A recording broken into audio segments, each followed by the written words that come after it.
सपूत सनातन। बालक सनातन का जन्म उड़ीसा में हुआ था। इसके परिवार में कुल 4 प्राणी थे। सनातन का छोटा 1 वर्ष का भाई और स्नेहमय माता पिता।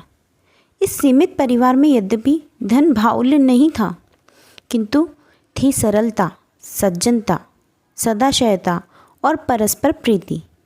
प्रातः सायं दंपत्ति बालक को गोद में लिए भागवत चर्चा करते और संतोष के कारण सुख था, शांति थी और पवित्रता पूर्ण जीवन जगदाधार स्वामी की ओर अग्रसर होता जा रहा था। उड़ीसा में एक बार 2 वर्षों तक लगातार भयानक अकाल पड़ा। सनातन का एक क्षेत्र उसकी लपेट में बच नहीं सका।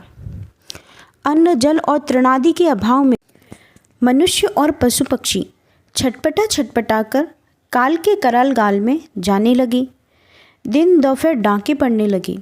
उस समय सनातन कुल 11 वर्ष का था और उसके छोटे भाई की आयु 4 वर्ष की थी। पिता सूर्योदय के पूर्व ही घर से बाहर निकल जाते थे और सूर्यास्त के बाद तक 2-1 मुट्ठी अन्न कठिनाई से एकत्र कर पाते। उतने से किसका पेट भरता। पिता अपनी प्राण प्रिय पत्नी और संतान का मुंह देखकर अधीर हो जाते। उसका हृदय विदीर्ण होने लगता, परंतु वह करता ही क्या, वश ही उसका क्या था। भयंकरता यहाँ तक बढ़ी कि कई दिनों तक कुछ भी नहीं मिला। घर की सारी चीज़ बिक चुकी थी। सनातन के पिता के पास कोई साधन नहीं था। उसने बाहर जाने के लिए अपनी पत्नी से कहा।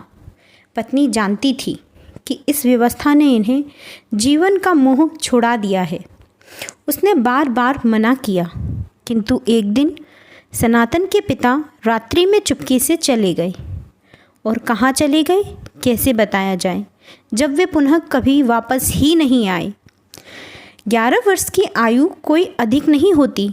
सनातन तो रुग्ण और जर्जर सा हो गया था।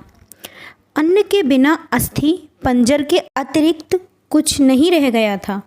उसकी काया में उसकी माँ तो सैया से सट गई थी, पर बालक बुद्धिमान था और था मातृभक्त। माता और भाई की रक्षा के लिए भीख मांगने को वह स्वयं निकल पड़ा। प्रतिदिन वह 3-4 मील चलता और हरी तृण, वृक्ष, मूल या थोड़ा बहुत अन्न आदि जो कुछ उपलब्ध होता, सनातन स्वयं न खाकर अपनी जन्मदायिनी जननी और छोटे भाई के लिए ले आता। उन लोगों को खिलाकर वह बहुत थोड़ा अपने मुंह में डालता। शरीर कितना सहता। सनातन मूर्छित हो गया। चेतना हुई कि माँ और अबोध भाई का क्या होगा। सनातन उठता और गिर पड़ता। माँ और भाई को अन्न दिए 3 दिन बीत चुके थे। सनातन के पास में पड़ी लाठी उठा ली। उसी के सहारे वह अन्न के लिए चल पड़ा। कुछ दूर जाने पर फिर पड़ा मूर्छित हो गया। चेतना आई तो आगे बढ़ा। इसी प्रकार गिरता पड़ता वह बढ़ रहा था। मैया, थोड़ा भात मुझे भी दे दो।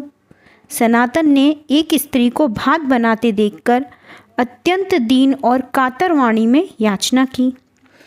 स्त्री ने बालक की ओर देखा। दीनता, दरिद्रता और पीड़ा की जीवित मूर्ति देखकर स्त्री कांप गई। वह सिहर उठी। उसका हृदय करुणा से भर गया। उसने थोड़ा भात सनातन को एक पत्ते में दे दिया।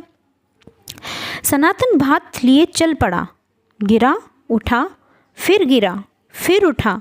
परमात्र और भातृ प्रेमी बालक सनातन अपने प्राण की चिंता किए बिना लाठी के सहारे भात लिए भागा जा रहा था। कहते हैं भूखी माँ भी अपना पुत्र त्याग देती है और भूखी सापिन अपने ही संतति को निगल जाती है। सनातन भी भूख से व्याकुल था। उसके प्राण वश में नहीं थे। फिर भी वह स्वयं नहीं खाकर माँ और भाई के ओर दौड़ा जा रहा था। छोटा भाई सनातन को देखते ही उसे भैया कहते हुए उसकी ओर लपका। सनातन ने थोड़ा सा भात उसके मुंह में भी दे दिया।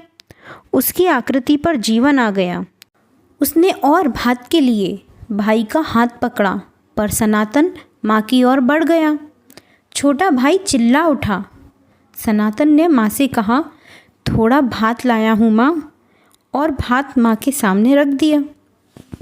सनातन की सर्वथा अशक्य काया और अपने तथा पुत्र के जीवन की रक्षा के लिए साहस और प्रयत्न देखकर माता की गड्ढे में धसी आंखें गीली हो गईं।